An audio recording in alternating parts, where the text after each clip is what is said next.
Hello, नमस्कार. तर आज मी करणार आहे फेशियल हेअर रिमूव्ह. तर मी आज फेसचे हेअर रिमूव्ह करणार आहे. खूप दिवसापासून मला करायचं होतं, पण मी म्हटली आज व्हिडिओ पण करूया आणि तुमच्यासोबत शेअर पण करूया.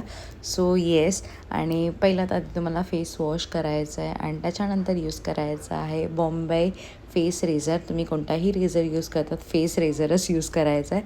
सो मी हा कंपनी यूज करते बिकॉज ह्याचे जे ब्लेड्स आहेत खूप फाईन आहे आणि फाईन हेअर्स रिमूव्ह होतात.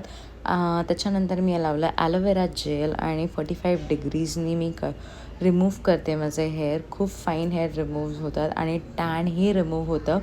अँड येस, खूप लोकांना असं वाटतं की फेशियल हेअर रिमूव्ह केल्यावर तुमचे हेअर्स खूप हार्ड येतात किंवा थिक येतात. असं नाही आहे गाईज, हार्ड थिक काही येत नाही. तुमचे हेअर जसे आहेत फाईन तसेच येतात. उलटून तुमची स्किन ग्लोई शायनी वाटते आणि हेल्दीसुद्धा वाटते. खूप क्लीन होते तुमची face. And this is my skin after wash. तर तुम्ही बघू शकतात किती मस्त ग्लो आला आहे वॉशनंतर. तुम्ही आईज रोलर पण यूज करू शकतात, बट मी अवॉइड करते बिकॉज माझी स्किन थोडी रेडनेस होते, सो मी नाही करत. And after this I am using moisturiser me use केला आहे.